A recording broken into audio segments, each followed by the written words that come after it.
feel like it's harder after you've been like a writer or a producer in the background to be a actual artist? It can be. It can be, especially on my level, because I think that a lot of people just want me to do that. Like they be like, we got to find a whole new nigga to come in here and like energize the room if this nigga goes somewhere. So it's like you could peep. They'd be like, you know what? Tell CyHi to come in here, but I think it ain't too, because it's like, you know, when I do put out something that gets such a great reaction, it's like, okay, if I just build on it, I already know where it could ultimately become. You know what I'm saying? So it's just me just taking the time out of my other career to be like, kind of be selfish about it. Cause they gonna cut you a nice check where you gonna think about like, you know what? Like, maybe I should stay out here for 3 months and like, you know what I mean? So me just got that music kind of like, I always love music, but it just got me out the streets. I never wanted to be a street nigga. So I think that was the best thing. Soon I got my first industry check, I just like, yo, y'all got it.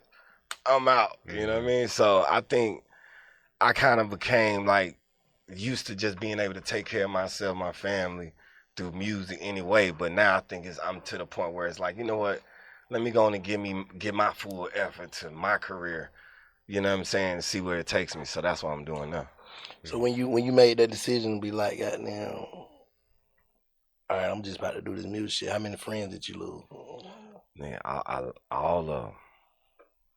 Niggas didn't want me to leave because it was just like, you know, I was really focused on the music shit. Niggas was like 1 foot in, 1 foot out kind of vibe. And then, you know, just being around it, you automatically just gonna be in the, you know what I mean, in the mix. So me, I just was like, you know what, these folks just cut me a good check. I was like, I might well go and do this, you know what I mean? And, you know, I've had to move to LA and different things. I worked with people I was working with was like in LA and shit. So a lot of times you can't bring out everybody with you to LA, you know what I mean? So, you know, when my main guys, like, you know what I'm saying, like my partner Mike and shit, we still rocking. But other than that, it was just like my neighborhood partners, man, we used to walk in sessions, man, be so deep. Back then it was like, we had this like Suge Knight kind of stigma. Connotation. Yeah, because we was under some OGs that was just like super tough. You know what I mean? It was just like, everybody be like, man, we can't really work with you. Like they'll hit me on the side like, we can't really work with you because you kind of, and I'm like, damn, who? It's like, you know, these niggas I'm around, but it's like, I was so young growing up, I started seeing like, okay, these niggas for real. These ain't just like my street buddies. Like I had my street buddies, but the dudes that we was under was just making the labels and shit nervous. So it was just like, okay, let me see if I can go out and represent myself kind of vibe. And that's kind of where the transition kind of came for me. It was just like, I'm just going to put full-fledged music. So that's where it was at with me. You spoke earlier about what you feel Atlanta has become. What's some of the shit you miss about the old Atlanta or before it's what it's become? Man, when it was a secret, it was just like, man, it was like, motherfucker it wasn't an influx to Atlanta like, but then I think it was like 2010 became a point where it was like, man, you know down in Atlanta, bro. It was like, that was the top, you know down in Atlanta, bro, them motherfuckers, you know down in Atlanta, you can get a crib for, it was like, oh man, quit telling them that. And now it's like, Atlanta is just like a melting pot now. That's what me and my buddy Jamil was talking about, just how it's a melting pot of so many different people. So it's like, the lines can be jaded, communication can be off. Certain things could be fixed if it stayed amongst family, but now you got people from the outside here that's in the mix of what's going on as well. So it just, it make it like, you know, and then the pandemic kind of threw everything off as well. So it's just like, people's like, oh, they still open in Atlanta. So it's like, okay, we're gonna go down there and, you know, work our moves. So I think that was just the, you know, the lines have been cut off and, you know, redirected due to like so many people coming to Atlanta. So I just think that's really what it is. But, you know, it's still, the old vibe is still here. Like the old Atlanta vibe is still here. It's just, most people from Atlanta be tucked off now. It's like, the way. You know what I mean? They be out the way and just let, you know what I mean, let the newcomers kind of like how they put fun at the strip club and whatever they do. But I think that was the biggest thing. Just like, it used to be more of a family, more of a, if you know kind of vibe versus like now it's like, then, you know, music done, you know, went crazy. This nigga want to come out here and get a record deal. It's like, Bruh, it's like everybody on the strip clubs. It's just entrepreneurship, just in general. People feel like they can open a business.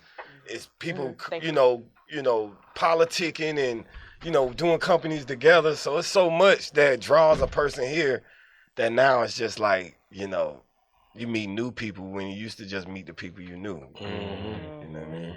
Then I was a bar. Y'all can go on and take that. For sure. What's some of your favorite spots outside of Atlanta? Like far as what? States? States, countries. Man, I would encourage y'all to go to Wyoming. Wyoming? What we like bro, you gotta break that down for me. I try to encourage people. Like, I lived in Wyoming for 2 years. That's where Ye at too? Well, he was. He was. You know what I'm saying? So it was like we was up there for about a good 2 years. But what's the capital of Wyoming? I'm just trying to. I ain't trying to. I think Wyoming. What city do you go to? Well, damn, it's two of them. I'm gonna look it up. Hold on. Wyoming. You said Wyoming now. You got. Yeah. That's one place I've never been. But I'm saying I encourage people to go if you ain't never been. Yeah. Because it's like a cool It's like being outside and don't hear no cars. You don't hear it's quiet. It's like quiet. It's like nature. Cheyenne, Wyoming. Wyoming. You know what I mean? And they got this spot called the Amagani. Mm-hmm. Go to Amagani. What the hell is that? It's a hotel. It's like the best hotel you ever. Go there. You'll be Amagami? Yeah, the Amagami, something like that. Yeah. It's one of them. But if you look it up, they treat you like a king the whole time you there. The food is busting.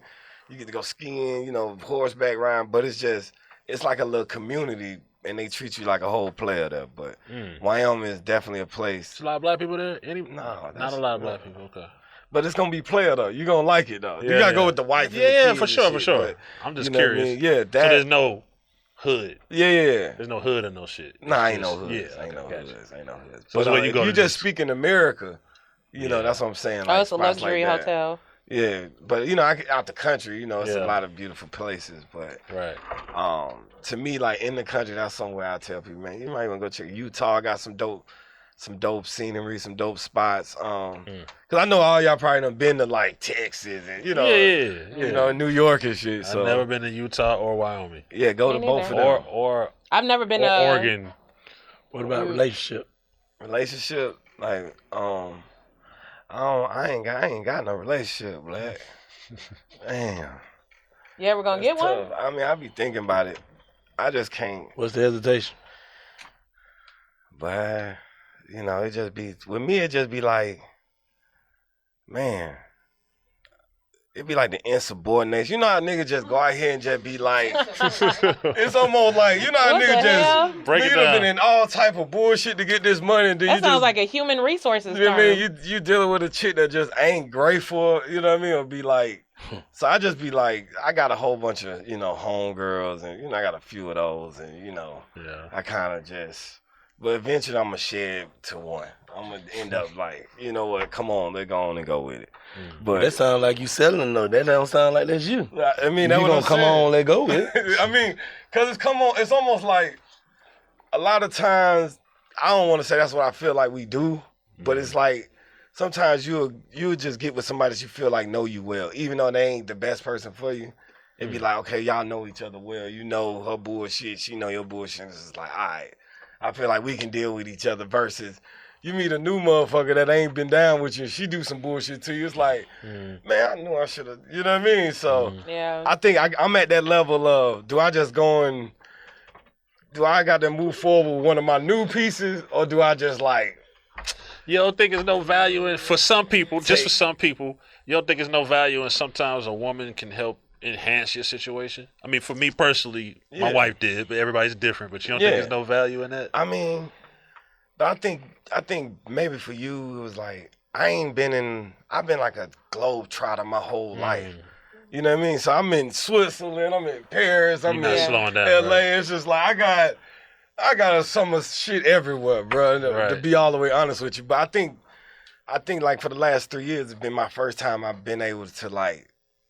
Just be in Atlanta for like a long period of time versus like doing my thing. So I think sooner or later it's gonna come around. But I'm just stuck in between. Like, man, I got new pieces that I like, but then I got like a homegirl who been just rocking with me for you know what I mean, through the struggle. So it's like, you know, I'm gonna make a decision one of these days. I feel like one of them gonna present themselves in that way that's gonna be like, you know what, I got you. Put you on some open shit. You tell all of them what it is. Oh yeah, so absolutely. Let me keep it a buck with you. I ain't had a girlfriend since I was 21. That shit was like 15 years ago. I just ain't never. I was just never. Let me tell you something. Growing up around some rich niggas, right? A nigga will bump your bitch. I'm just going to keep it. But so I learned early, like, you know what? I don't have a girlfriend. You know, I like you. You can, whatever you feel like you want to do. But me growing up around, you know, rich niggas and being young, your girl will be in the other room. But, you know, it's all in the game. So it's just like me, I just never wanted to take that lick. Yeah, I ain't, you know what I mean? After, when I was young and took the lick, I was like, you know what? I'm cool. Let me go on and focus on